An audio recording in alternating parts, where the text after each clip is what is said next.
Welcome to the ITM Podcast.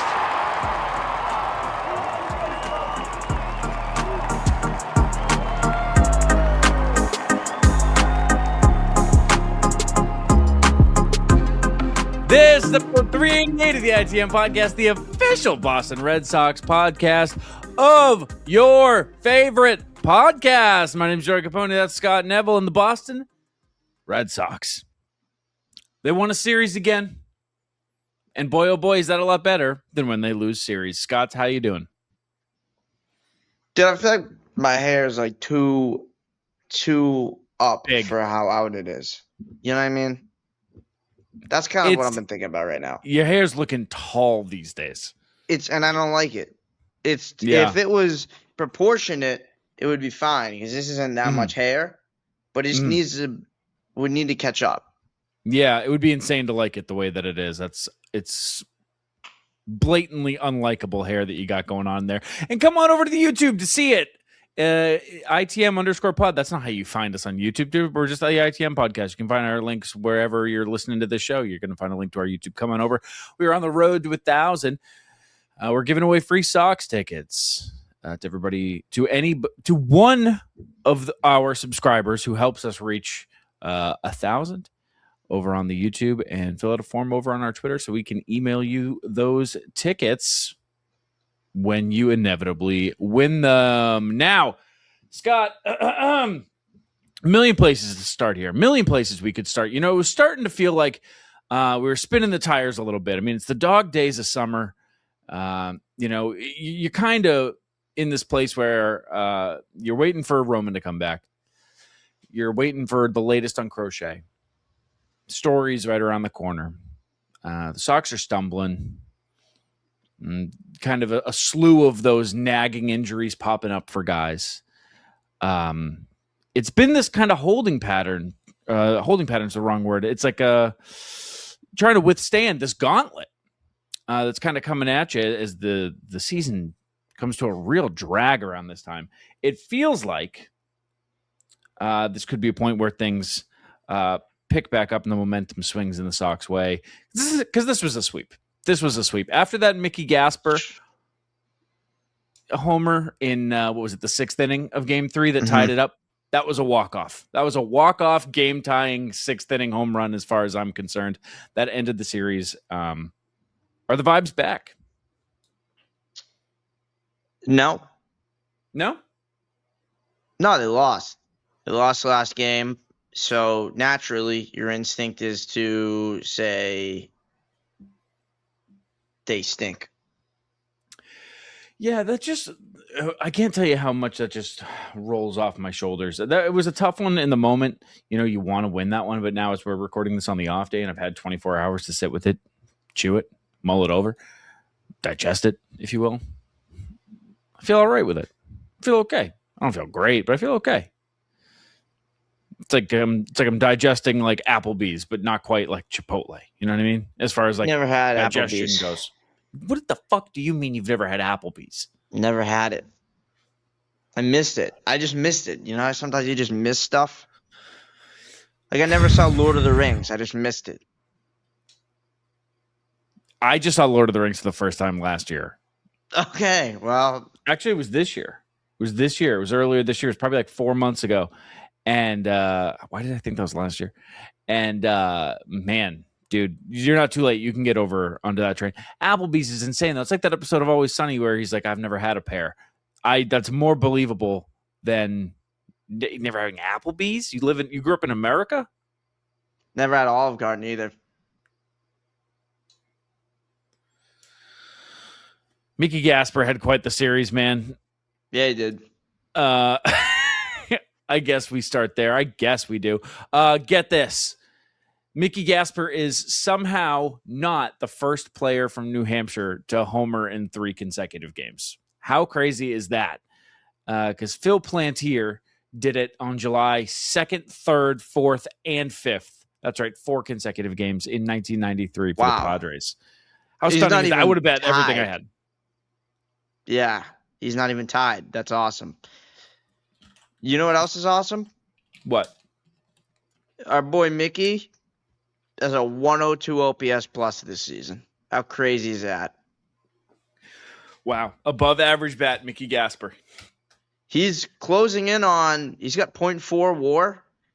He's got negative 0.1 WAR on his career. He's close to being a replacement level Major League Baseball player over the course of his career. Yeah. Yeah. Which is more than I'm sure he expected when he got called up at 28 years old or whatever. If you want to keep cherry picking the stats, since returning from injury, since his return to the big league club, his OPS is now 1,800. Yeah, that makes sense. Yeah, I mean, that's great. That's why I'm a little, you said of the vibes high. It feels like some things are about to change about this team, and the only way this team knows how to win is just with a bunch of guys like this. You got your Mickey Gaspers, Anthony Sieglers, Changs. We got. That's how we win with this team. Not with Trevor Stories or IKF. I don't know. It doesn't make sense. I was looking at Marcelo Meyer's BREF earlier because he's relevant to this episode, obviously. And he played in 70 games this year. And I was like, 70 games? How the fuck did he do that? Because I looked, his final game was like June 24th or whatever. It was like right before they got hot, took off, and went on this historic run. Yeah. The second Marcelo Meyer stopped playing. By the way, they lost every single game he played in. 0-70, I'm pretty sure. They lost every single one. They were 30-40. I went and looked it up because it felt like, God, like, was he here for any wins? Technically, yeah, he was here for 30 of them. But, like, goddamn, man. Like, it's like, yeah, they have to lose all the good players. Roman has to be hurt. Crochet's got to be hurt. Trevor Story's got to be hurt. Marcelo Meyer's got to be traded. We'll do it with whoever. Pablo Reyes. Eli White. Lead off DH Nick Sogard sometimes. Because why a demon, the fuck by the not? way. He had a home run. He had his first home run ever in the big leagues. Like, sure. It makes absolutely no sense. I think it's like it's the Boston way, man. Like it's supposed to be the ragtag group of misfits. And let me say something that's not super popular. They've never had like a winning team that is a ragtag group of misfits. Never. No. People love to say that about 04. 04 was like the Moneyball team. It was like the first real application of Moneyball. 07, they were the best team in baseball. 13, sort of. No, that's like Team of Destiny stuff. That's God's intervention. They also had like David Ortiz and MVP Pedroia and Jacoby Ellsbury. Yeah. They did have some guys. Like, I guess they had a few guys that, like, you can point to, like, Johnny Gomes and whatever that they had, like, Mike Harp, sure, Mike Napoli. Yeah.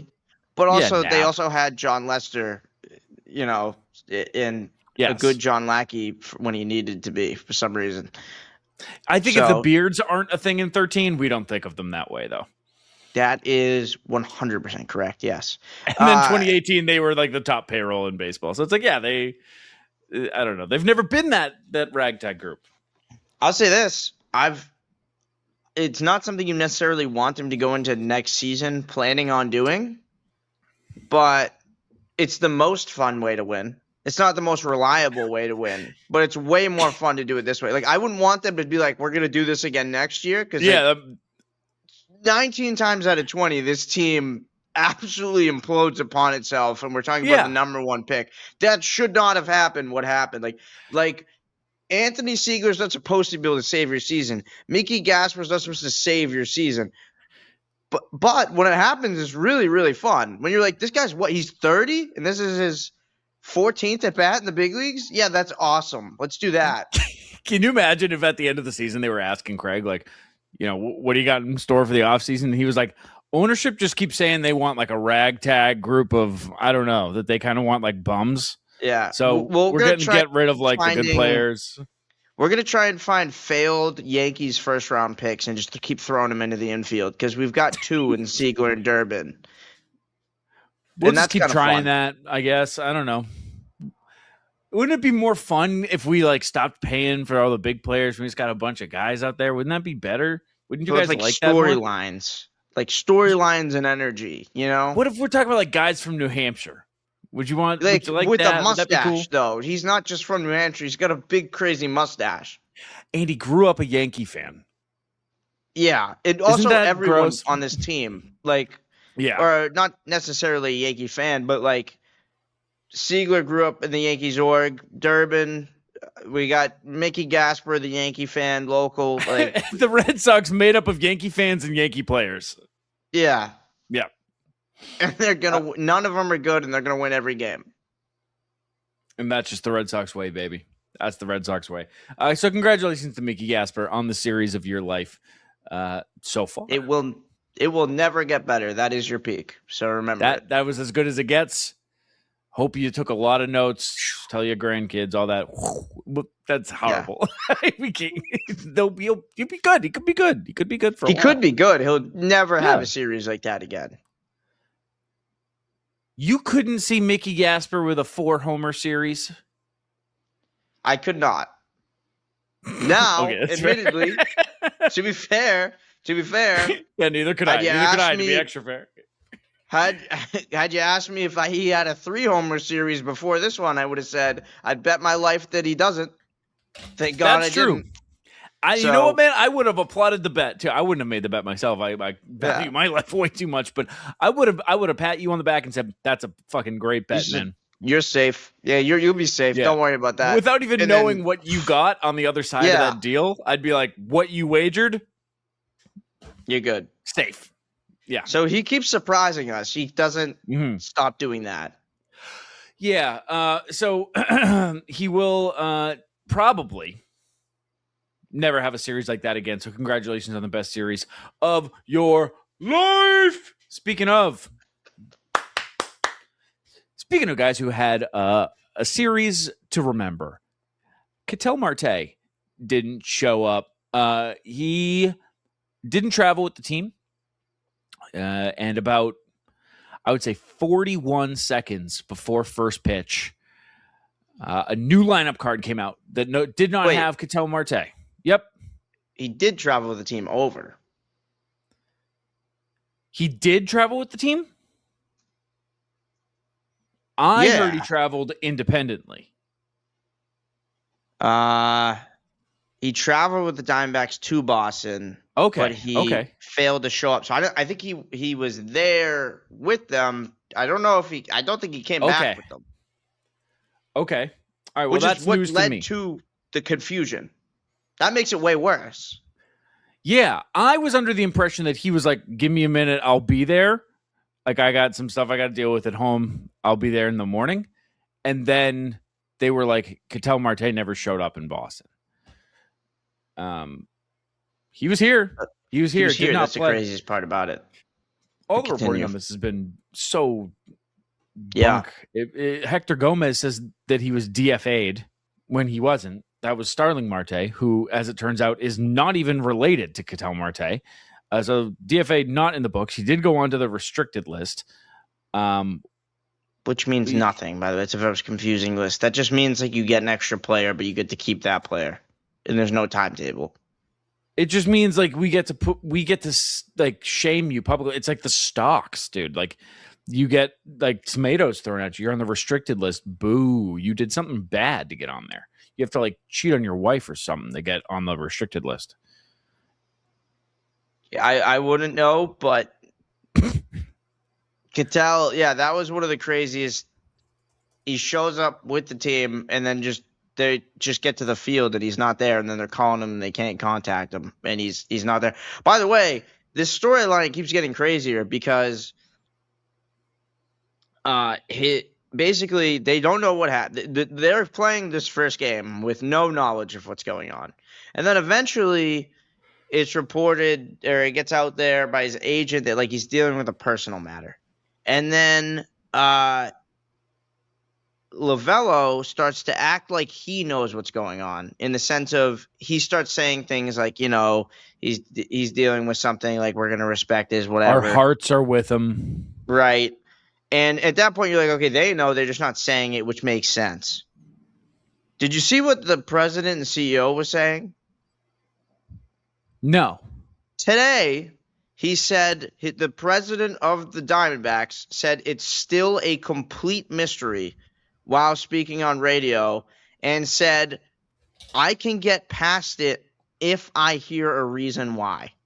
So he has no idea. He just knows it's a personal issue. He said, basically, to summarize, he was like, we have no idea what happened.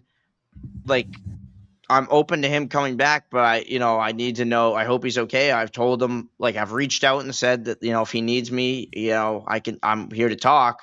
But to this point, has no idea what's happening. Wow.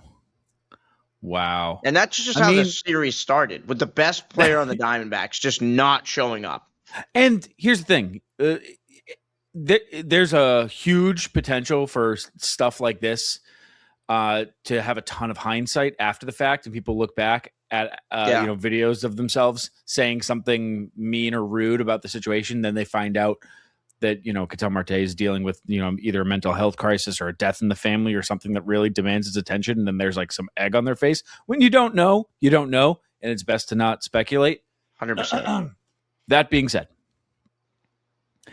there were a lot of character questions about Ketel at the time of moving him, or the time of rumors about him being traded.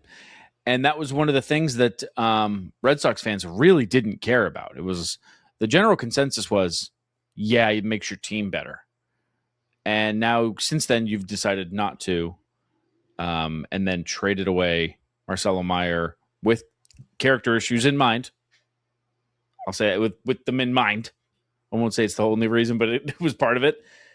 And now we're like worried about Trevor Story coming back and messing up the vibes. I feel like we've done a complete 180, and like having this kind of in our face, if it is a character issue,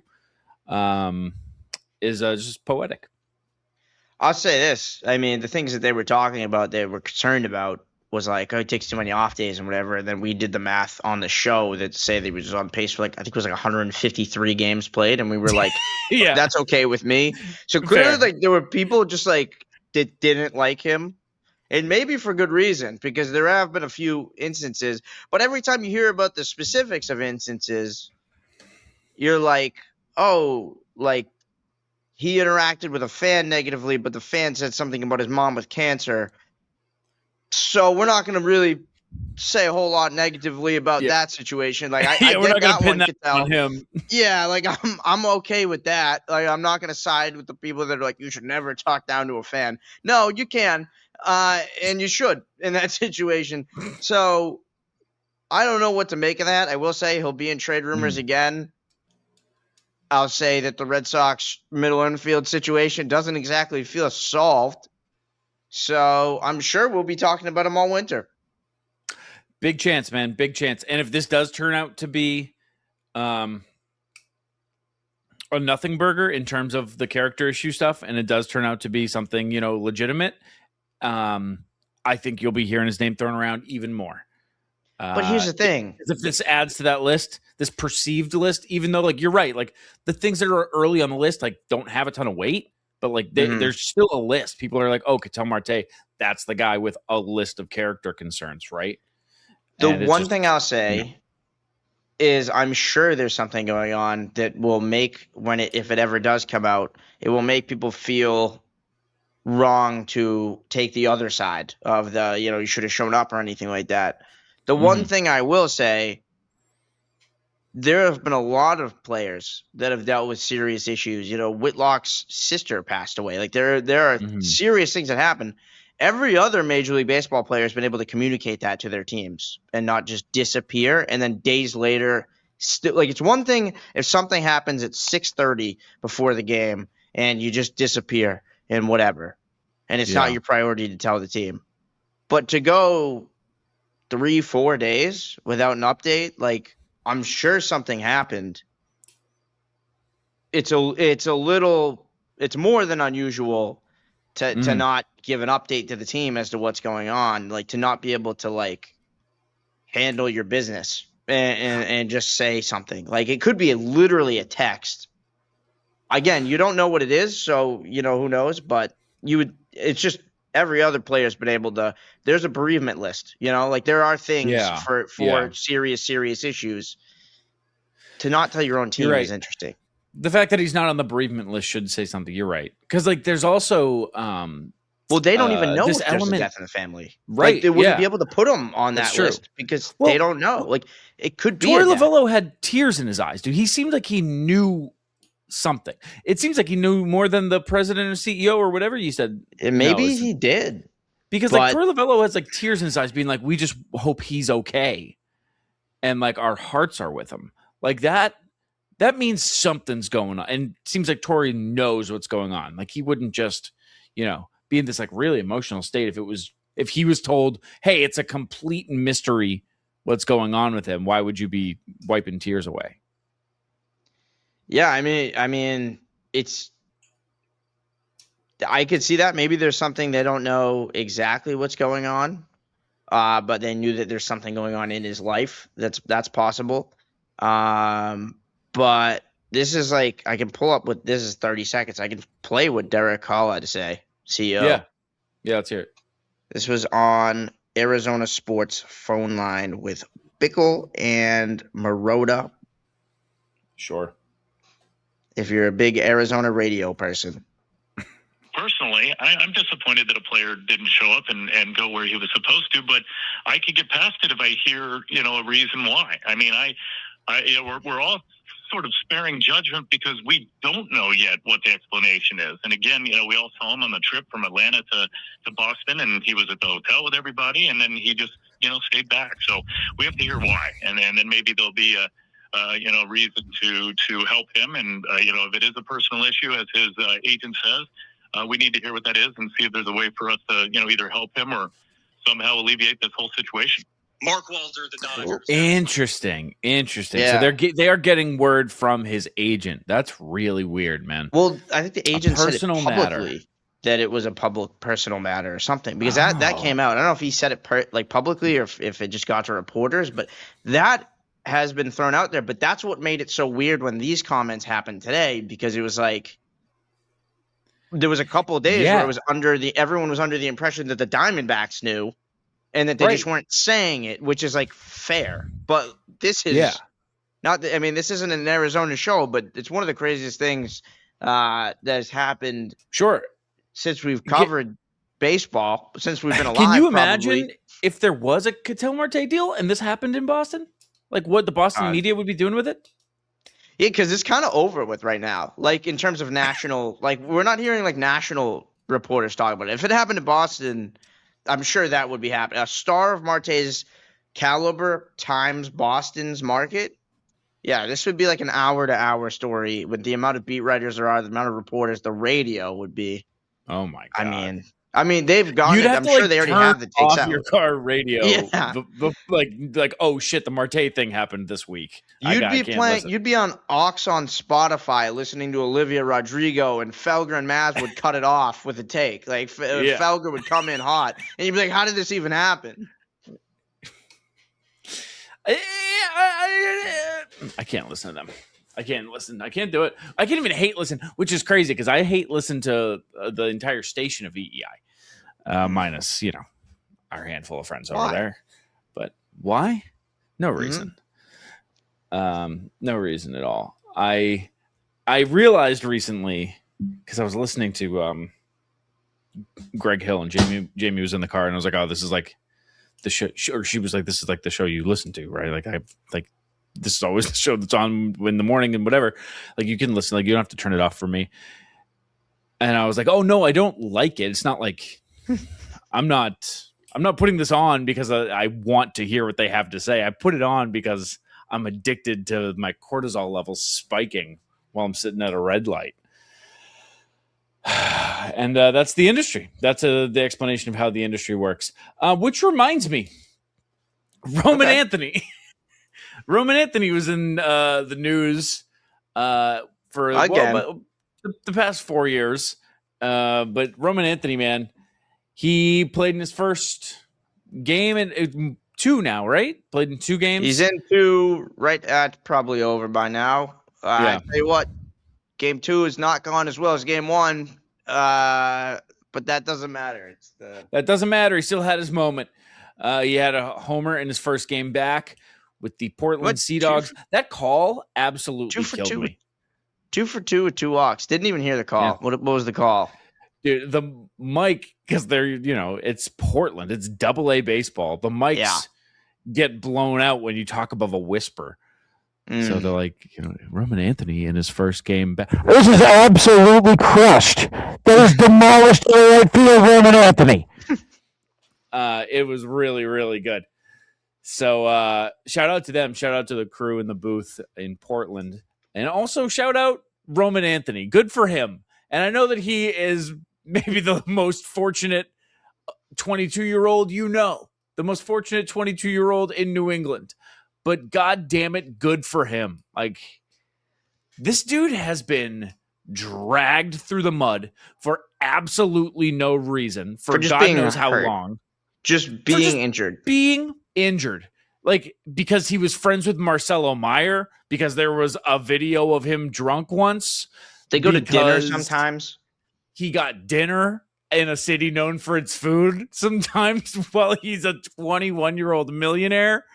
I can't believe he hasn't said anything publicly. He hasn't done anything retaliatory. He's never been caught like doing anything heinous at all, even though he has the fucking right to now. And so to get back on the field and immediately go deep has got to feel like fucking crack. That's got to feel amazing. No doubter. Just a absolute piss missile to say, yeah, I'm back. Here, I'm not going to talk with my mouth. I'm not going to type with my on the keyboard. I'm gonna let my feelings about this be known like with a bat in my hands. Here's my response. Clock to right field. It's just good. He for also, with a finger ailment, you would worry about like strength in the hand and power in general would be like your number one concern, other than can he like hit 2 days in a row? Like, does he bounce back from whatever? Once you get to the point where you're past that, you do still worry if there's any strength there. And he kind of put that to bed a little bit. The only thing I still want to see him do and not wince is check swing, which he may have already done. I have no idea. But that would be, I would imagine, the worst thing you could do. But yeah, game 1, 2 for 2 with a homer, 2 walks. Game 2, though, are we worried about this? Are we going to talk about this? Are we worried about this? He went real quick on what you said. Trying to explain to a non-baseball freak that you're watching AA baseball to see a guy because you want to see this guy check swing might be the hardest fucking thing to explain to somebody who's not a true baseball sicko. But I get what you mean. I might go watch a AA game to see a guy check swing too. There you go. You have to. Speaking of, you might have to watch him too because you might have to cut him because today in game 2. He went 0 for 3 with a strikeout in AA. Joey, let's ask the question. Does Roman Anthony suck? He can't even hit AA pitching. Has he lost it? Probably. He's only hitting 400 on the season at AA. He's played more games than you'd like. 1,500 OPS. Do you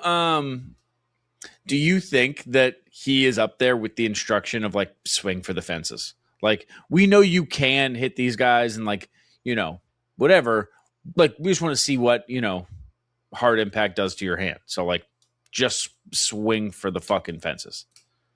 I mean, I think for him, it's make sure you still feel the zone and you feel comfortable at the plate and, just get back to baseball feeling normal. But yeah, I mean, I don't know if they're instructing him to take daddy hacks, but I think he's probably happy to do so on 91 mile per hour fastball. Although I do think it's funny that people act like I just did it, but the minor leagues somehow they throw like significantly slower. Like sure, the average fastball takes a slight dip, but it's like probably. They're drafting guys that are throwing 98 at LSU. And then they're just younger. If anything, they're just 98 with no control. It might be harder in some aspects. Yeah, I mean, are there guys who like are 33 and have been making their $7,000 a year for the past 8 years? Yeah, there are. Well, those guys are mostly in AAA. Those guys are mostly in AAA. Exactly. I just saw. Do you remember? I don't know if you remember. I don't even know if you even know this person, but Chris Davinsky was really good with the Astros. He was a reliever with the Astros when they were like Correa, Altuve, like cheating scandal era. Yeah. And he is in the Mets AAA team. And I saw him. I think he might have been pitching in that rehab start for Roman the first game, or no, it was AAA. So I think it was the Story IKF rehab games. And I was just like, Chris Devin, what? Like that guy hasn't played. He hasn't been relevant in quite some time. Yeah, dude. He has like a 1 ERA in AAA at 35 years old. He's just dominating. Awesome. But shout out those guys who like don't have like, a wife or kids or whatever, who are just like, dude, I'm riding this thing till the fucking brakes come off. Like Joe Flacco. Joe Flacco on Netflix he was the star at quarterback, one of them, and they were just like, he's like, yeah, dude, I just like leave him at home. I like going out to eat by myself. Like my wife has a lot. I have like 5 kids, and I can't even imagine. And then they talked about how like when he was about to get benched before he got traded, it was like, we don't really want to be doing this if I'm going to be a backup quarterback. He signed this year to be a backup quarterback. Like he's just staying in the league as long as he can. He's like 43. I think he might be 41. But yeah, Chris Davinsky was on the 2016 to 2020 Astros. Like in 2016, he had a 2.16 ERA with 108 in the third innings pitched. And he's still kicking him. He was on the Rays for a little bit. I'm kind of surprised you don't remember that era. But he was in the Astros when like we were facing the Astros in the postseason every year. He had a 2.8 WAR as a reliever in 2016. His first year as a rookie. One-time All-Star, one-time World Series champion, even though they cheated. What else we got? This is the caliber of guy Roman Anthony is facing, is what you're saying. Champions. Not even yet. Not even. That's IKF and Story. Yet. Right. Roman's in AA. Right. Here's my take on the Roman rehab that I got to get out there. I really, really, really hope that they do not rush him. Just for the sake, if nothing else, for the sake of the team's relationship with the player. Because I feel like they might have rushed Adley. And I feel like maybe some people closer than I to the situation feel like they might have rushed Adley, which is not a great start to their relationship. So maybe don't further sully the relationship that you do have with Roman, who you've told us is a star, cornerstone of the franchise. If you really feel that way, then I don't know, let him come back on his terms. There's just no... What? The only thing I would object to there is I think that's the right move for the team, but the players want to play right away. So I doubt it's going to mess up the relate. Like, I doubt Adley's upset. I bet he was the first one to be like, I don't even need to do the rehab. Just put me in. I'd imagine. So I don't think Roman's going to be upset about it. But if he gets called, he's probably pushing to get called up quick. But yeah, I mean, I agree. Let's not have him go out there and do what, Romy had to do and go 2 for 23 before he figured it out. Like, that's just not going to help the player or the team right now who's got a playoff spot. Would like to keep it. I think. Would be nice. I haven't asked. Would be nice. I haven't asked. Speaking of Adley and Roman, though, I'm interested to see the two of them interact. I think there's a good-sized chance they could be buddies, and that would be cool. So they feel like they both will be on the next Team USA team. They both feel like the Team USA team. They have the vibe of Team USA. Yeah. Speaking of the United States of America, TS10, Trevor Story, America's sweetheart. Shortstop. America's sweet stop short heart. And second baseman that 1 year with Xander Bogaerts that people forget about. And maybe in 2026, we shall see. Trevor Story made it sound like he was good to go. This week was like, I could probably go Friday. Yeah, no, I should be good to go. I should be good. Starting shortstop, TS10. I'm back. Remember me? I'm on the ticket. Do they still print the ticket? I used to be on the ticket. No, you can't.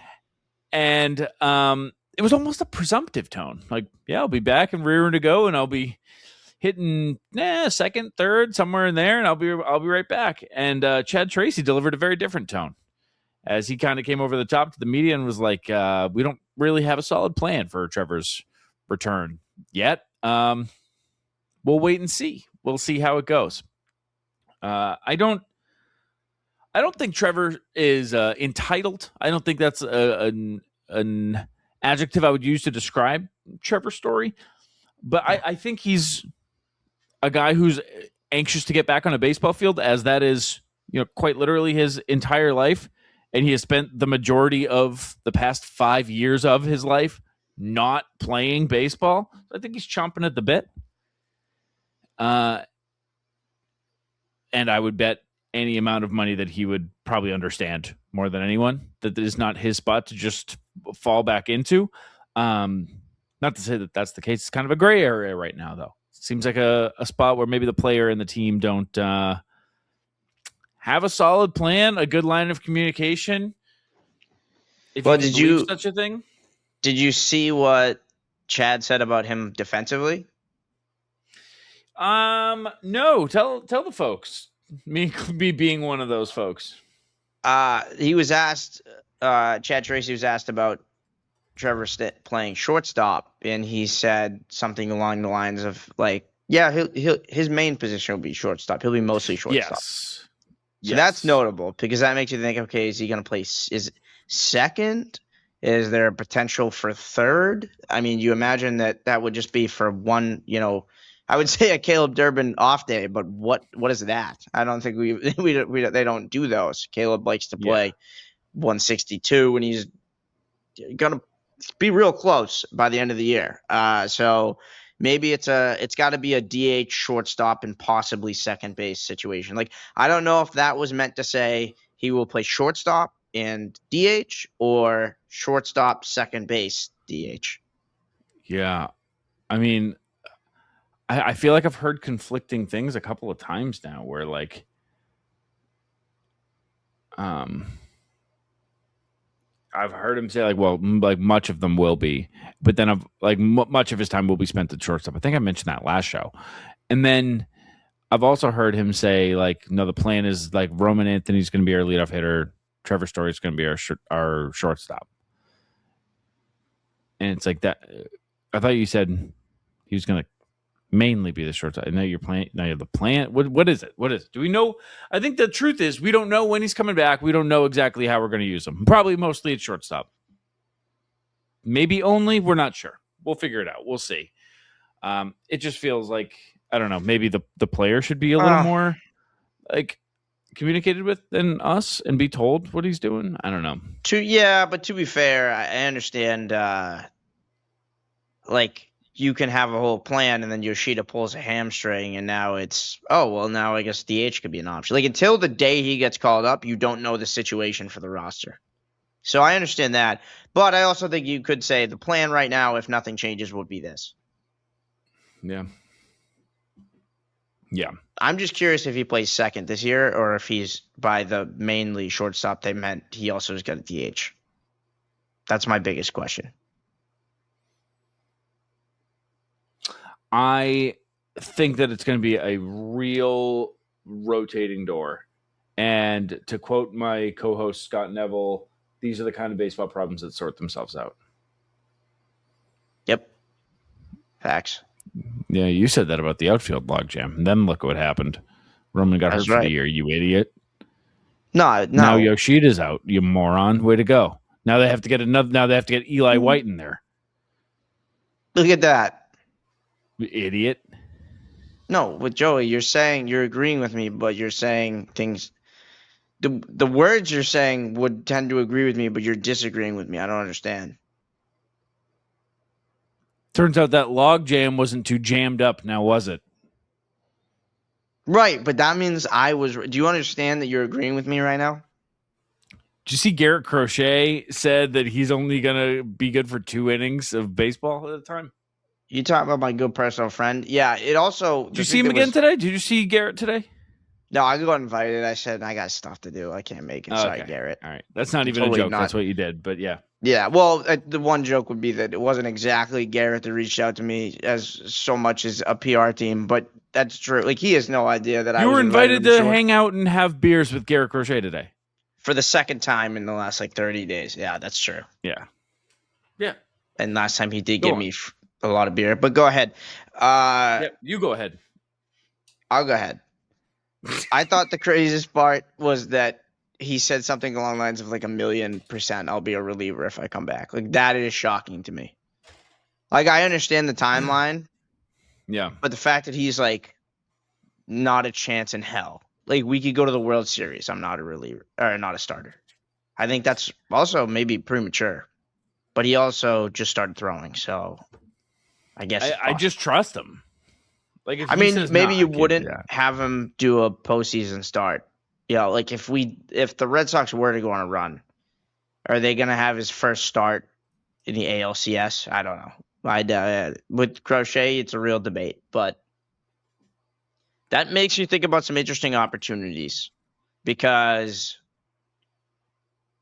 it would have to be more like 2021 Garrett Whitlock, where there would have to be days off no matter the situation, probably not back-to-backs and whatnot, more scheduled. But you could be looking at a Garrett Crochet somewhere in the realm of an Andrew Miller, Garrett Whitlock relief role. That would be ridiculous. Again, it would, like I said, that Andrew Miller was the first one that came to mind. It'd probably have to be more like Whitlock because there's an injury component to it.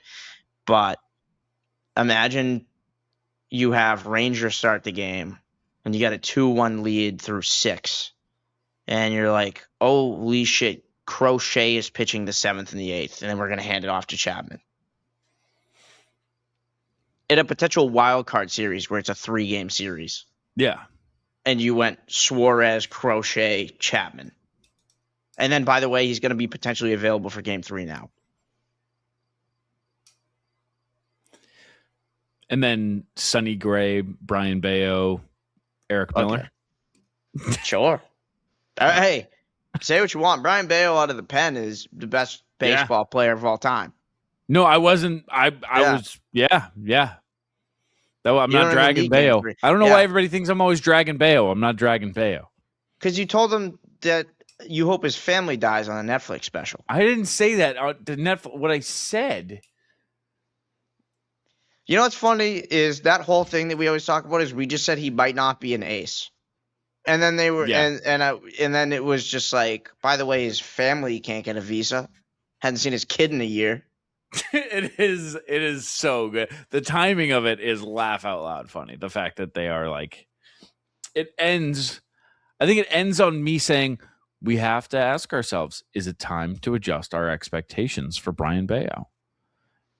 And he's like, Brian, you get that visa stuff figured out? Like, no, I'm still figuring it out. I'm going through a lot right now. Like, thank you. That's unbelievable how you guys. At least they asked permission. Oh. Yeah, at least we got a fucking paycheck out of that. Dude, speaking of Garrett Crochet, Wilson Contreras got booed again. Yeah, I mean, like, I understand that it was the 9th inning or whatever it was, maybe even the 10th inning. It was the 10th. 10th inning, and there's a lot of casuals out there, and you see a guy jogging in a situation where a fast player could have potentially beat it out. He can't beat it out in any scenario, but dude, the guy is seemingly the most injured person in the MLB. Yeah. Dude, he is just also playing through it. They shouldn't having the best year of his career. Yeah. He's been like he's battling stuff back home. Like, we already did this. When I say he shouldn't be playing, I mean, like, it's incredible that he is still posting when he absolutely doesn't have to. No, not at all. But he's the best player on the team, and he said, I'm just going to keep showing up. And by the way, playing very good first base defense, like trying as hard as he can. He's just not going to jog out a ball that he's guaranteed to be out on. Yeah. And you can say, oh, well, you never know, whatever. But like, if the options are that or him not playing, I'm gonna keep him in there, especially when he's the slowest player in the league anyway, and it doesn't matter. Like this isn't Eli White jogging. This isn't Jaron Duran jogging, where it's like, oh, dude, if you just legged that one out, you had it. That could have changed the game. No, he was out by a mile at his peak of athleticism when he was 18, or now with, I think, a foot in hamstring injury and his age. It ain't happening. It's just the dumbest fucking thing. Like you said, it's a casual, but what's upsetting is that the people nearby said that particular fan that Wilson was sitting there jawing with, like, kept going. And then, like, gave security a hard time, too. Like, have some shame. Have some shame. Be able to have it admit every when day. You're wrong. Joey has it every day. Full of shame. Not every day, but some days.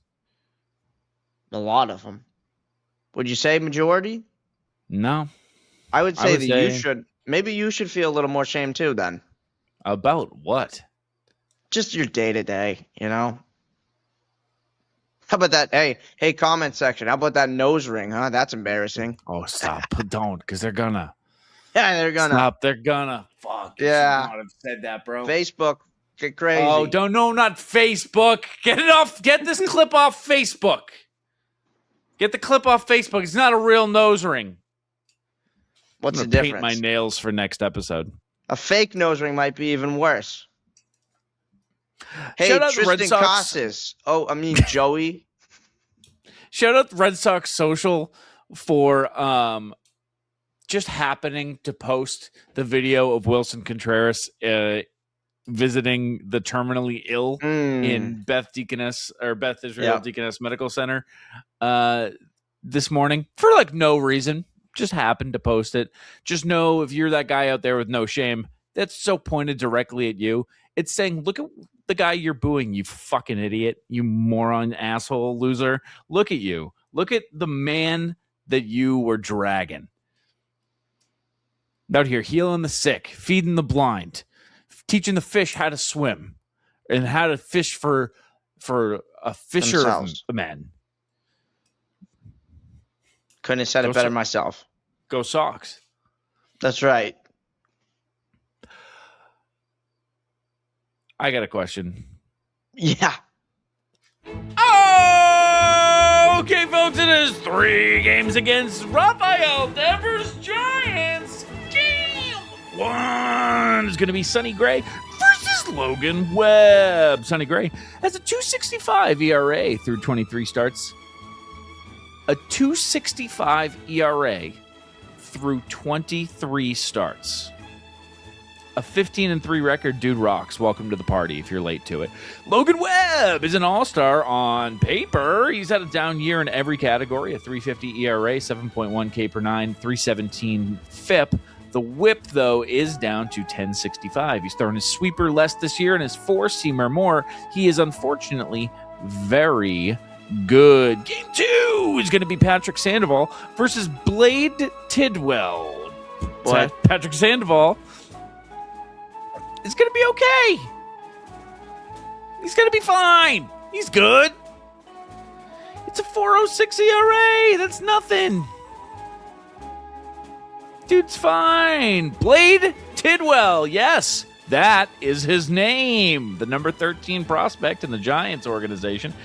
He's made 5 starts over the last 2 years. He throws a sweeper, four-seamer, sinker, slider, changeup in that order. Opponents are slugging .533 against his four-seamer. Both homers he has allowed this season were off of that pitch, one of which was among the hardest hit baseballs in the game this year at 118.5 miles per hour. In Game 3, it's going to be TBD versus Jake Bennett.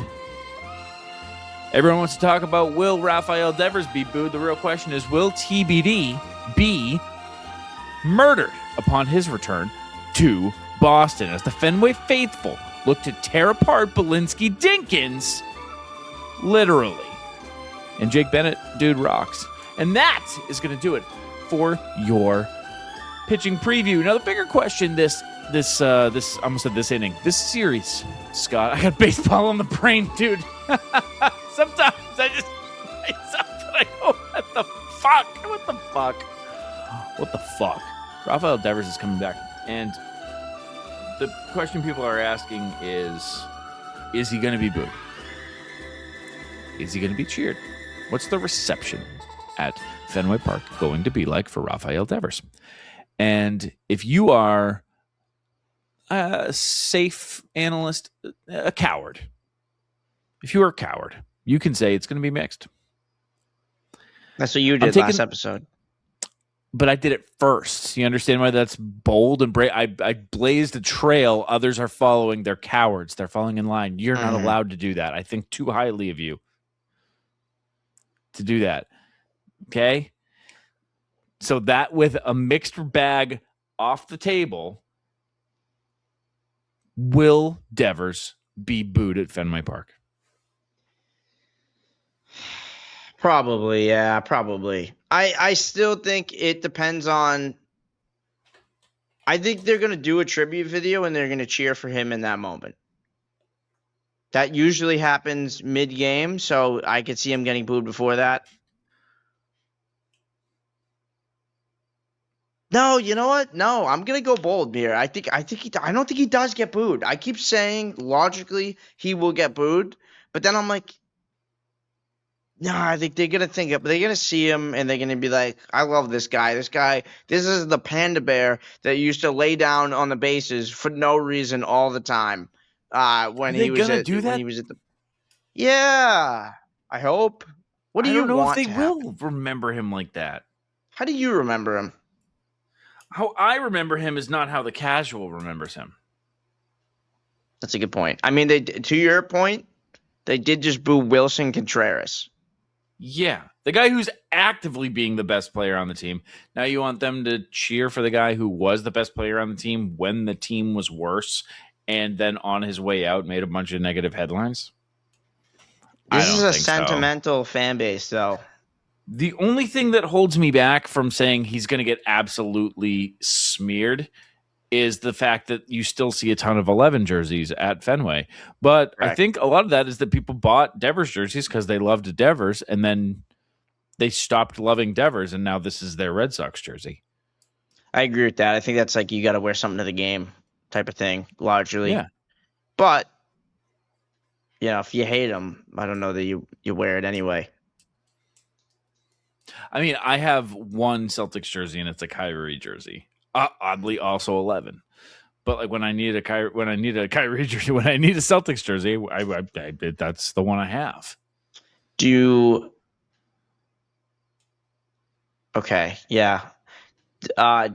So you're expecting them to getting booed pretty bad? I think I'm going to I'm going to lean boo. I'm going to lean he gets booed. Yeah, I'm there. What do you think?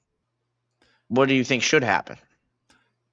The next fucking question. I have 3 questions here, and it's will Devers get booed? Should Devers get booed is number 2, and I'll save number 3 for when I ask number 3. I think unless I get it ahead again. I think it would be crazy if you pulled this one out. It's about the sun and the diameter. Okay, go ahead. But I won't tell you what I ask about the diameter. What's the diameter of the sun smell like? No, should Devers get booed, man? No, but like I you understand why? I get it. Yeah, I get why people would be upset that don't follow baseball as closely as we do. I just think it's a don't know ball take to be like mad at Devers, but look, I would not do it, but I don't know that it is a don't know ball take. I think it's just recency bias, plus he hurt your feelings at the end. I think it's valid to boo Rafael Devers. I just would never do that. There's really nobody in the league that I would really do that to. Yeah. Because at the end of the day, it's a game. But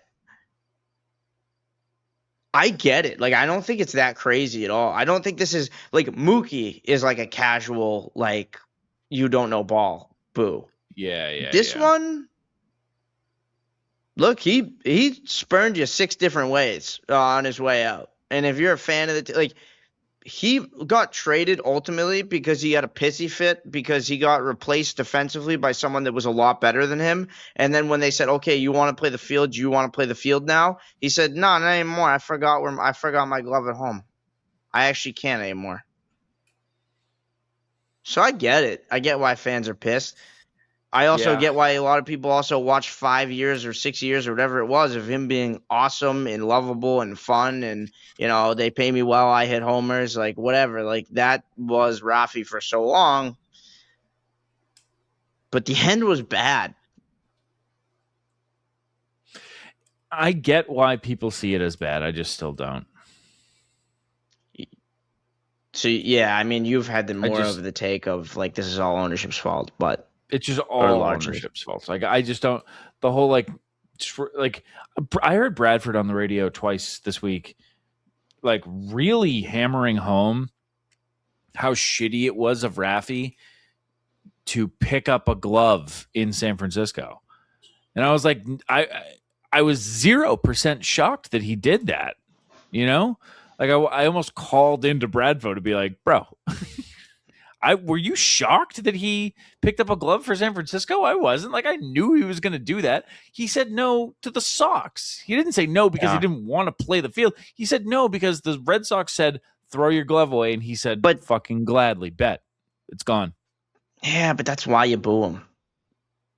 He doesn't do he's getting paid hundreds of millions of dollars to play a game. And he's going to get pissy about the movement of his position when he earned it, by the way. He earned it.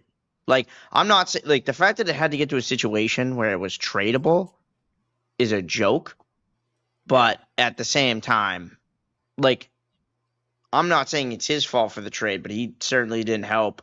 I think you should be mad at everyone in this situation. Except but also, Marcelo Meyer, who will be there, right? Will he be there in the dugout? I don't know. I think there's a debate about that. There is? People fighting over this? Targeting a return on Monday. But Which means he's probably doing like a rehab right now. It hasn't been ruled out to play this series, but I don't think you'll see him. He seems like a guy that would want to avoid the series, not be the guy to like look forward to the moment in the, the revenge game type of thing. Yeah, I was interested in just like how people would approach Marcelo. Yeah, I don't know. I think here's the third question. What will his return? What will Devers' return and Marcelo's stir up in Red Sox fans? Will this, like, what will be the aftertaste coming out of this series? I think for me, it will be just like, I guess just like being sad about the fact that he's gone all over again. Because the good news about every tragedy that's happened with the Red Sox letting go of people in recent memory is they've all ended up playing at 10 p.m. on the West Coast. And in Devers' specific case, he's been in the headlines, but it's not been good stuff. And it's been on a team that's got like 57 wins right now. And just not a team you care about too much. So I think for me, but like seeing him for a full series, seeing him in the box, seeing his absolute hacks that he's going to take. I mean, God forbid if he takes a nap on first base, that's going to kill me. But Yeah, I didn't think for even me, consider it's the fact that he is actually going to play the baseball games, Scott. Until you really said that, I hadn't really pictured him standing in the box, standing on base, laying on the base pad. I hadn't really pictured as he does. Yeah, he's going to be in the box. He's going to be in the left-handed batter's box at Fenway Park in a Giants uniform. That is going to be fucking weird, In right? the middle of his prime. Just absolutely insane. And if he costs you the series, we're gonna have to, a game, anything. Yeah, a game. We're gonna have to really, have a long segment on this show about how that makes us feel. So I don't know. I think you're totally right. I think it's gonna stir up all that shit for Red Sox fans again. I think that we're gonna walk away from this series, not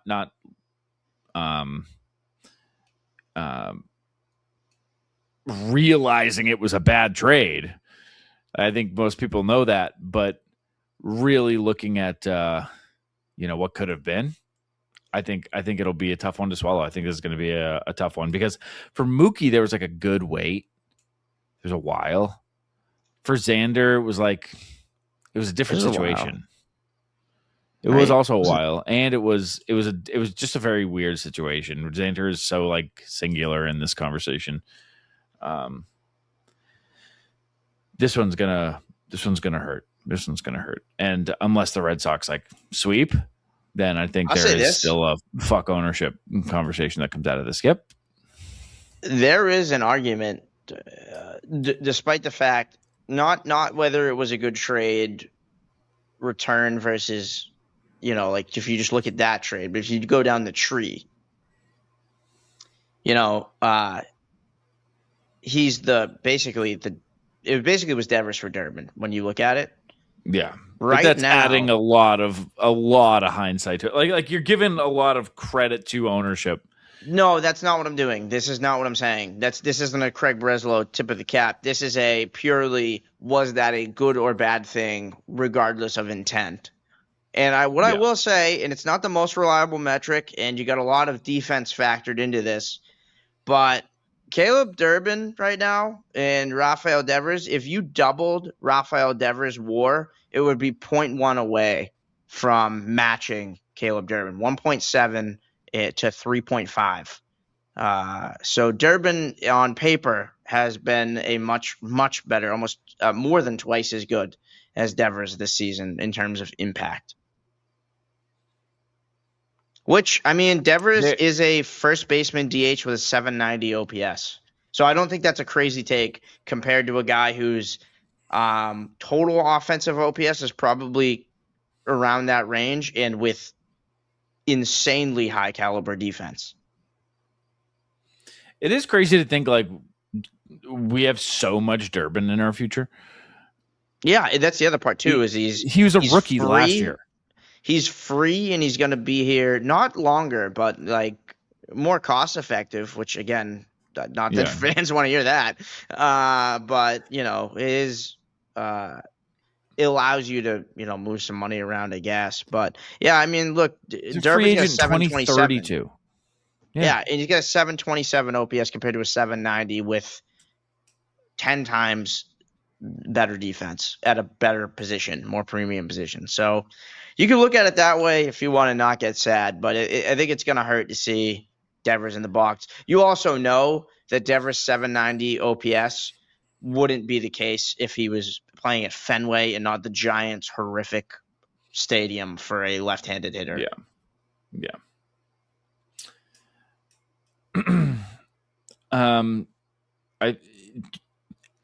Any other predictions for the series? No, this isn't a prediction, but we are on Jake Bennett fraud watch at this point. We are on. If he's got one more bad start, we're now looking at it's 7 starts in a row. He's got a 6 ERA, whatever, and we're officially on shouldn't have traded early, shouldn't have traded Ianson watch. Yeah, at this point, for those listening, it is 5 starts with a 5.67 ERA. Yeah. That being said, it's a 3.80 FIP. It's just a little scary because he doesn't strike out guys. So the projection is like you need elite defense his entire career, and you need just a little bit of. He needs to avoid the sweet spot of the bat, and just a lot needs to happen around him to have success. He's not going to go up and do a 14K Tolley game. So that's the thing that scares me about Bennett. I think he's a great pitcher to have in the org. Very excited to have him for a long time. I think these trades have moved him so high up the pecking order, it has me a little scared, especially with Sonny Gray likely leaving, although that might not be as much of a lock as it seemed. That is a big wait and see. We're a couple months away from, would you pay Sonny Gray $30 million and it being like a genuine conversation? But don't get Trevor Story.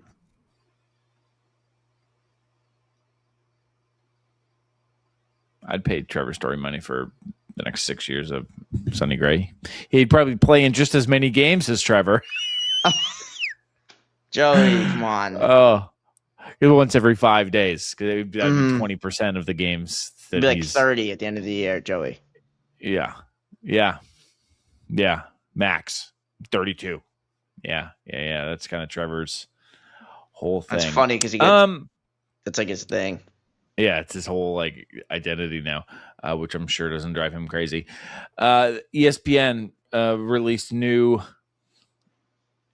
prospect rankings. Okay. What are they doing? What are we do? We're doing. ESPN dropped their new prospect ratings, and Franklin Arias they have as the number 2 prospect in baseball, as does Baseball America, as does Fangraphs. Hell yeah, as the number 2 prospect in baseball. MLB Pipeline has him 3rd. Do you have the rankings in front of you, or did you just have that fact? For ESPN, yeah. Where is Cade Anderson in that list? Who just got called up today? See, like that's stupid. Why? That guy is going to have closer to a Paul Skeens career than Arias is going to have. I don't know. I think I don't know how Cade Anderson's not the number 1 prospect. That's not a slight to Arias at all. I think him being number 2 or 3 or whatever, like that feels right. He deserves that. But I'm just shocked at the Cade Anderson. Not that it's a lot. I wouldn't call it hate to put him as the 3rd best prospect in the world, but it's somehow too low.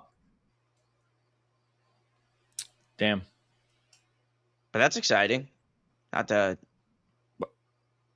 trash that whole take, but our boy Frankie's dominating. If you ask anybody in the game, they would tell you, in the prospect ranking game, they would tell you Franklin Arias is going to be even better. So the Paul Skeens, a little bit better than Paul Skeens, but an infielder tag has been put on Franklin Arias. They always are saying that. Do you know his numbers this year are hilarious through, I think, 87 levels? I have not looked. He's hitting .312 with 23 homers in a .961 OPS. And if you look at him, I mean, he's listed at 5'11", 170 right now. My God. He's also from Venezuela, by the way, so he fits in on this team.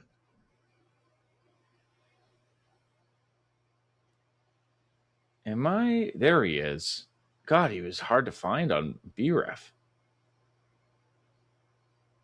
In AAA, he's hitting .293 with an .850 OPS.